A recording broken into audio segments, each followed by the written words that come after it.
அனைவருக்கும் வணக்கம். PGTRB mathematics exam மெத்தடா 110 மேத்தமெட்டிக்ஸ்க்கு லாஸ்ட் டெஸ்ட் பேட்ச் கொடுத்துட்டு வரோம். ஸோ பார்த்தீங்கன்னா மொத்தமாக 13 டெஸ்ட் போடுறோம். ஸோ 13 டெஸ்ட்டில் 5 டெஸ்ட்டு கம்ப்ளீட் பண்ணியிருக்கோம். இன்றைக்கி வந்து டெஸ்ட் 6 போஸ்ட் பண்ணுவேன். டுடே ஈவினிங் வந்து டெஸ்ட் 6க்கான கொஷின்ஸ் வந்து போஸ்ட் பண்ணுவேன். இந்த கொஷின் பார்த்தீங்கன்னா இந்த மார்க் பார்த்தீங்க அப்படின்னா டெஸ்ட் 5ல் ஸ்கோர் பண்ணவங்க லிஸ்ட்டு கொடுத்துருக்காங்க. நீங்கள் டெஸ்ட் எழுதிட்டு உங்களுடைய மார்க்கு எவல்யூட் பண்ணிவிட்டு கூகுள் ஃபார்மை ஒன்றா ஃபில் பண்ணணும்.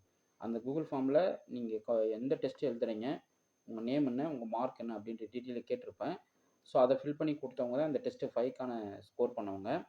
ஸோ இங்கே கோதைன்றவங்க என்ன பண்ணியிருக்காங்கன்னா 82 மார்க் எடுத்திருக்காங்க. ஸோ நல்லா குட் ஸ்கோர் தான். அதுக்கப்புறம் நந்தினி ராமலிங்கம் 68 எடுத்திருக்கீங்க. கொஞ்சம் ஸ்லோவாக அட்டன் பண்ணுங்கள்.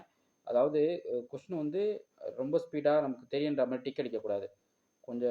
கொஞ்சம் வெயிட் பண்ணி டைம் எடுத்து அட்டன் பண்ணிங்கன்னா கண்டிப்பாக இதுக்கு நீங்கள் இந்த ஸ்கோரை விட அதிகமாக ஸ்கோர் பண்ணுவீங்க. கொஞ்சம் நிதானமாக அட்டன் பண்ணணும்.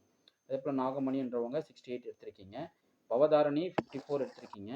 அடுத்து ராம்குமார் 59. ஸோ இவங்களாம் வந்து ஸ்கோர் கம்மியாக இருக்காங்க. போன டெஸ்ட்டை விட இந்த டெஸ்ட்டில் ஸ்கோர் கம்மியாக இருக்குது. ஜானகி வந்து ஸ்டாண்டர்டாக இருக்காங்க. 88 மார்க் கரெக்டாக ஸ்கோர் பண்ணியிருக்கீங்க. அதே போல் கல்பனாவும் கொஞ்சம் ஸ்கோர் கம்மியாக இருக்குது. ஸோ ஃபஸ்ட்டு டெஸ்ட்டில் 96 எடுத்துருந்தீங்க. அதுக்கப்புறம் 85 எடுத்திருந்தீங்க. அடுத்து 75க்குள்ளே வந்துட்டீங்க. இன்னும் நல்லா ப்ராக்டிஸ் பண்ணுங்கள். பி மணிமேகலை வந்து 81 எடுத்திருக்கீங்க. குட் ஸ்கோர் தான். பாஸ்கரன் 6 ஸ்டாண்டர்டாக இருக்காங்க. இவங்களும் நல்லா குட் ஸ்கோர் எடுத்திருக்கீங்க. பாபு ஆண்டனி பின்றவங்க கொஞ்சம் ஸ்கோர் கம்மியாக இருக்குது. ரீசன் செக் பண்ணுங்கள். அதே போல் ஃபெல்சியான்றவங்களும் கொஞ்சம் கம்மியாக தான் ஸ்கோர் பண்ணியிருக்கீங்க. பி ஜஸ்டின் வந்து ஸ்டாண்டர்டாக ஸ்கோர் மார்க் பண்ணியிருக்கீங்க. குட் ஸ்கோர் தான். நீங்கள் என்ன பண்ணுறீங்கன்னா இந்த 5 டெஸ்ட்டை வந்து திரும்ப ப்ராக்டிஸ் பண்ணுங்கள். ஸ்கோர் கம்மியாகிடுச்சுன்னு வருத்தப்பட வேணாம். திரும்ப ப்ராக்டிஸ் பண்ணுங்கள். ப்ராக்டிஸ் பண்ணிட்டு திருப்பி ரீரைட் பண்ணி பார்த்துக்கிட்டே இருங்க. ஓகே. அடுத்து டி கவிதான்றவங்க 87 எடுத்திருக்கீங்க. Super score. அடுத்து சுபாவும் நல்ல ஸ்கோர் தான் ஸ்கோர் பண்ணியிருக்கீங்க. 79ன்றது நல்ல ஸ்கோர் தான். நீங்கள் எஜுகேஷன் சைக்காலஜி ஒரு 30 எடுத்திங்கன்னா உங்களுக்கு வந்து நல்ல ஸ்கோருக்கு போயிடுவீங்க. 109 கூட்ட விழுந்துருவீங்க. அப்போ எஜுகேஷன் நீங்கள் நல்லா படிக்கணும். ஓகே. அடுத்து பார்த்தீங்க அப்படின்னா ராஜேஸ்வரி எஸ்ன்றவங்க 80 எடுத்திருக்கீங்க. நல்ல ஸ்கோர் தான். அடுத்து பார்த்தீங்க அப்படின்னா ஓரளவுக்கு நல்ல பர்ஃபார்மன்ஸ் ரெகுலராக இருக்கும் இந்த பாகுப்ரியா. இவங்க வந்து ரெகுலராக நல்ல ஸ்கோர் எடுக்கிறாங்க. ஃபஸ்ட்டு 6ல் 96, அதுக்கப்புறம் 91, அதுக்கப்புறம் 92, அதுக்கப்புறம் 95, இன்றைக்கி 94 எடுத்திருக்காங்க. ஸோ நல்ல ஸ்கோர் தான். ஸ்டாண்டர்டாக இருக்கிறீங்க. ஸோ இது போல் ஒரு ஸ்டாண்டர்ட் ஃபாலோ பண்ணுங்கள். என்னுடைய கொஷின்ஸ் எல்லாமே நல்லா சூப்பராக இருக்கும். இந்த கொஷின் செட்டை வந்து நல்லா ப்ராக்டிஸ் பண்ணிட்டாவே உங்களுக்கு போஸ்டிங் கன்ஃபார்ம் பண்ணுறது மன உறுதியோடு நீங்கள் எக்ஸாம் ஆளுக்கு போகலாம். ரத்தினவேல் ஏழுமலைன்றவங்க 93 நல்ல ஸ்கோர் தான். சூப்பராக ஸ்கோர் பண்ணியிருக்கீங்க. அடுத்தது சுகன்யா 6 இவங்களும் நல்லா ஸ்கோர் பண்ணியிருக்கீங்க. கலைச்செல்வி 83 குட் ஸ்கோர் தான். பி மோகனும் நல்ல ஸ்கோர் பண்ணியிருக்கீங்க. இன்னும் நீங்கள் 95 கிட்ட வாங்க. கொஞ்சம் எஃபோர்ட் போடுங்க. நிறைய நீங்கள் கற்றுக்கலாம். நிறைய விஷயங்கள் வந்து எதை தப்பு பண்ணுறீங்கன்னு நிதானமாக கொஸ்டின் அட்டன் பண்ணுங்கள். ஸோ நிதானமாக அட்டன் பண்ணிங்கன்னா நீங்களாம் கொஸ்டின் பேப்பர் ரிசீவ் பண்ணோடனே 1 ஹவரில் எக்ஸாம் முடிக்கிறீங்க. அதுதான் தப்பு. ஸோ இதுக்கு வந்து 1.5 ஹவர்ஸ் 1 ஹவர் 45 மினிட்ஸ் நீங்கள் டைம் எடுத்துக்கணும். மேக்ஸிமம் 1 ஹவர் 45 மினிட்ஸ் தான் 110 மேக்ஸ் அடிக்கிறதுக்கான டைம் எடுத்துக்கணும். ஓகே. ஸோ இது அப்படி இப்படிலாம் மேக்ஸிமம் 2 ஹவர்ஸ் இந்த டைம் டியூரேஷனில் தான் நீங்கள் சால்வ் பண்ணணும். ஏன்னா எக்ஸாமில் நமக்கு வந்து 3 ஹவர்ஸ் 30 மினிட்ஸ் கொடுக்குறாங்க. ஓகே. ஸோ எக்ஸாமில் நமக்கு 3 ஹவர்ஸ் 30 மினிட்ஸ் இருக்கிறதால நம்ம என்ன பண்ணிக்கலாம், நிதானமாக அட்டன் பண்ணலாம். ஸோ இந்த 30 மினிட்ஸ்ன்றது தமிழ் எலிஜிபிலிட்டி. ஸோ மீதி இருக்கிற 3 ஹவர்ஸ் வந்து இந்த 150 மார்க்ஸுக்கான ஸ்கோர் அது. ஓகே. ஸோ அதுக்கான டைம் ஸ்டோரியில் எடுத்து நீங்கள் ஒர்க் அவுட் பண்ணுங்கள். பொறுமையாக ஒர்க் பண்ணுங்கள். நிதானமாக எழுதுங்க. தப்பு பண்ணிடாதீங்க. இவங்க டெஸ்ட் 3க்கான ஸ்கோர் போட்டிருக்காங்க. ஆதித்யா 87 எடுத்திருக்கீங்க. ஸோ இது போல் எல்லா பேருமே நல்ல ஸ்கோர் தான் பண்ணியிருக்கீங்க. நீங்கள் பாருங்கள் ஜென்சி இவங்க வந்து 91 ஸ்கோர் பண்ணியிருக்காங்க. Super score. இவங்க டெஸ்ட் 3 அட்டன் பண்ணி எழுதி அனுப்பியிருக்காங்க. ஓரளவுக்கு எல்லாமே நல்ல ஸ்டாண்டர்ட் ஸ்கோர் தான். ஸோ இது போல் ரெகுலராக ப்ராக்டிஸ் பண்ணுங்கள். உங்களுக்கு வந்து இது உங்கள் டெஸ்ட்டு 3யும் ஸ்கோர் பண்ணியிருக்காங்க, டெஸ்ட்டு 4 ஸ்கோர் பண்ணியிருக்காங்க. அப்போ ஆவரேஜ் மார்க் வந்து 44, 42. ஸோ நீங்கள் நல்லா இன்னும் ப்ராக்டிஸ் பண்ணிங்க அப்படின்னா இருக்கிற டேஸில் நீங்கள் 70 மார்க் எடுக்கலாம் மேத்தமெட்டிக்ஸில். அப்போது ரிமைனிங் மார்க் நீங்கள் வந்து தமிழ் எலிஜிபிலிட்டி எஜுகேஷன் சைக்காலஜி கொஞ்சம் கொண்டு வரணும். ஓகே. ஸோ நளினி ரொம்ப ஸ்டாண்டர்டாக பண்ணுறீங்க. சூப்பர்.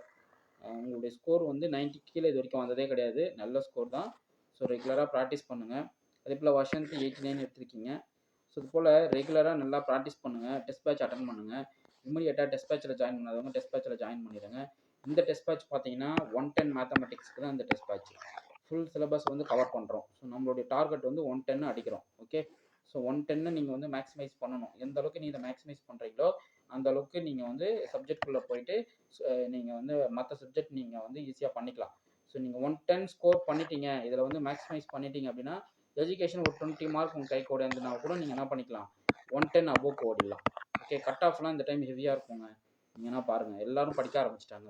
ஸோ கட் ஆஃப் ஹெவியாக தான் இருக்கும். ஸோ நல்லா காம்படிஷன்ஸ் இருக்கும். ஸோ நம்ம வந்து நல்லா தரமாக உட்காந்து படித்தா மட்டும்தான் முடியும். இருக்கிற 7 டேஸ் வேஸ்ட் பண்ணாமல் நல்லா படிங்க. டெஸ்ட் பேட்ச் அட்டன் பண்ணுங்கள். நிறைய விஷயங்களை கற்றுக்குங்க. ஓகே, நெக்ஸ்ட் டெஸ்ட் 5க்கான கொஷின்ஸ் பார்த்துருவோம். ஸோ இது வந்து டெஸ்ட் 5க்கான கொஷின்ஸ் தான். If x and y independent random variable with density function f x of x equal to e power minus x. Probability density function on எக்ஸுக்கு கொடுத்துருக்கேன், இ பவர் மைனஸ் எக்ஸ்னு கொடுத்துருக்கேன். when x greater than 0. Probability density function of ஒய்யும் கொடுத்துட்டோம், e power minus y when y greater than 0. what is the marginal probability density function of z equal to x plus y. So இது பார்த்தீங்க அப்படின்னா உங்களுக்கு z square into e power minus z வரும்.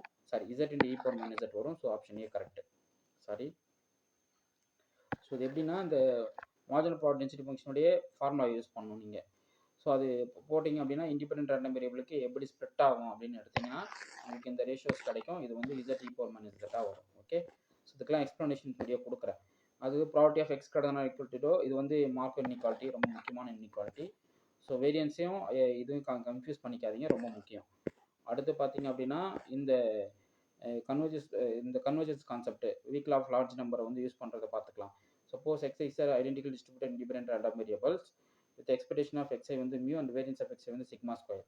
இப்போ இந்த weak law of large number X bar equal to 1/m summation X I summation i from 1 to n xi converges to என்னன்னு சொல்லி கேட்குறாங்க.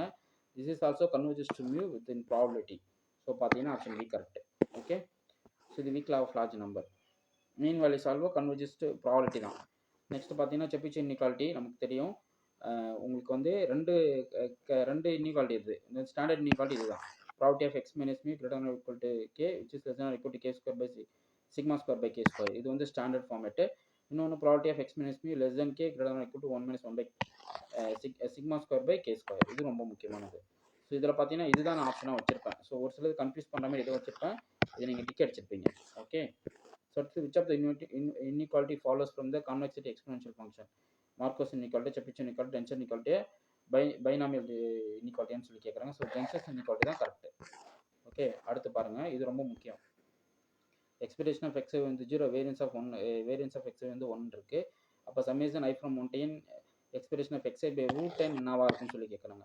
Normal distribution with parameter 0 and 1, normal distribution with parameter 0 into sigma square, normal distribution with parameter 1 and 1, degenerate distribution at 0ன்னு சொல்கிறாங்க.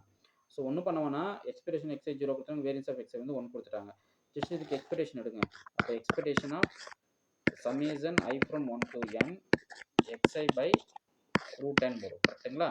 So இதுக்கு expectation எடுத்திங்கன்னா 1/√10 வெளியே வந்துடலாம்.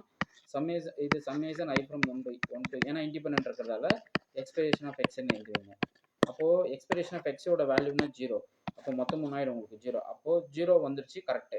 இது சிக்மா ஸ்கொயராக 1 நம்ம செக் பண்ணணும். புரியுதுங்களா? அப்போ அடுத்து நீங்கள் என்ன பண்ணணும், இதுக்கு சிக்மா வேரியன்ஸ் எடுத்து பார்க்கணும். ஸோ வேரியன்ஸ் எடுத்திங்கன்னா டிஃப்ரென்ஸ் தெரிஞ்சிடும். ஓகே, இப்போ வேரியன்ஸ் எடுப்போம். இருங்க, வேரியன்ஸ் எடுத்தோம்னா உங்களுக்கு அந்த ஃபீல் தெரியும், எந்த டிஸ்ட்ரிபியூஷன் பேராமீட்டர் வரும் அப்படின்றத நம்ம தெரிஞ்சுக்கலாம். இப்போ வேரியன்ஸ் எடுத்துங்களேன். இப்போ வேரியன்ஸ் ஆஃப் ஒரு நிமிஷம் variance of summation i from 1 to n xi divided by root 10 போடுறீங்க. ஸோ இதுக்கு வேரியன்ஸ் ஆஃப் கான்ஸ்டன்ட் ஸ்கேலாருக்கு வந்து ஸ்கொயர் ஆகும்.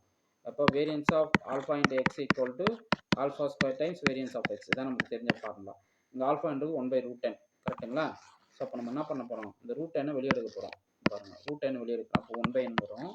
அப்போ வேரியன்ஸ் ஆஃப் என்னன்னு வரும், summation i from 1 to n variance of xi. So ஒவ்வொரு வேரியன்ஸோடைய வேல்யூஸ் என்ன 1. அப்போது 1 n டைம்ஸ் சம் பண்ணிங்கன்னா n/n வரும். ஸோ வேல்யூ வந்து 1. அப்போ நமக்கு பார்த்தீங்கன்னா normal distribution which follows parameter mean value 0, variance வந்து 1. ஸோ அவ்வளோதாங்க. இதெல்லாம் நீங்கள் ரொம்ப டஃப்பாக யோசிச்சு அட்டன் பண்ணியிருப்பீங்க. இதெல்லாம் ரொம்ப சாதாரண விஷயம். ஓகே, அடுத்து பாருங்களேன். இப்போ x and y are independent random variables with the joint product density function f of x, y equal to fx of x into fy of y. Conditional density functions fx of y equal to x given y என்னன்னு கேட்குறாங்க. So இது பார்த்தீங்கன்னா உங்களுக்கு வந்து fx of x தான். ஏன்னா இண்டிபெண்டன்றதால denominator குறைச்ச உங்களுடைய fy of y வரும் இல்லைங்களா? இது வரைக்கும் உங்களுக்கு கேன்சல் அவுட் ஆகிடும். அப்போ fx of x வந்து நிற்கும். ஓகே, ஸோ இது போல் நிறைய இன்ட்ரெஸ்டிங் கொஸ்டின்ஸ் வந்து நான் கேட்டிருக்கேன். இதெல்லாமே பார்த்தீங்கன்னா ஸ்டூடெண்ட் டி டிஸ்ட்ரிபியூஷனுக்கான டெஸ்டிங் சாம்பிள் கண்டிஷன்ஸ் கொடுத்துருக்கேன். x பார் மைனஸ் மீ பை எஸ் பை ரூட் 10 இங்கே n-1 degree of freedom. So இது எல்லாமே மென்ஷன் பண்ணி சூப்பராக இருக்கும் கொஷின் செட்டிங்கு. ஸோ இமீடியட்டாக டெஸ்ட் பேட்சில் ஜாயின் பண்ணுவாங்க, ஜாயின் பண்ணுங்கள். உங்கள் ஸ்கோரை ஹையர் லெவல் பண்ணிக்கிட்டே இருங்க. 110க்கு நீங்கள் மேக்ஸிமைஸ் பண்ணிட்டீங்க அப்படின்னாவே உங்களுக்கு போஸ்டிங் கன்ஃபார்ம். டெஸ்ட் பேட்ச் சேராதவங்க இமீடியட்டாக டெஸ்ட் பேட்ச் அட்டன் பண்ணுங்கள். டெஸ்ட் பேட்ச் அட்டன் பண்ணவங்க கொஸ்டின்ஸ் வந்து கொஞ்சம் பொறுமையாக நிதானமாக அட்டன் பண்ணுங்கள். என்ன கேட்டிருக்கேன், என்ன பண்ணியிருக்கேன் அப்படின்றது நிதானமாக அட்டன் பண்ணுங்கள். அப்போ தான் உங்களுக்கு நிறைய விஷயம் வந்து கிளிக் ஆகும். அதே போல் ஆன்சர் வெரிஃபை பண்ணும்போது நீங்கள் என்ன பண்ணுறீங்க, அந்த எக்ஸ்ப்ளனேஷனில் என்ன நான் கொடுத்துருக்கேன், இன்கேஸ் நானே தப்பு பண்ணியிருந்தாலும் இந்த இடத்துல கொஞ்சம் மிஸ்டேக் இருக்குன்றதையும் கொஞ்சம் நோட்டிஃபைட் பண்ணுங்கள். நான் அதை வந்து கரெக்ஷன் பண்ணிக்கிறேன். ஓகே, மோஸ்ட்லி தப்பு இருக்காது, எக்ஸ்ப்ளனேஷன்லாம் நீட்டாக தான் இருக்கும். மேபி இருந்தால் எனக்கு ஒரு இன்டிமேஷன் கொடுங்க. Okay fine. உங்களுக்கு இந்த வீடியோ பிடிச்சிருந்தா லைக் பண்ணுங்கள், கமெண்ட் பண்ணுங்கள், உங்கள் ஃப்ரெண்ட்ஸ்க்கு ஷேர் பண்ணுங்கள். தேங்க்யூ.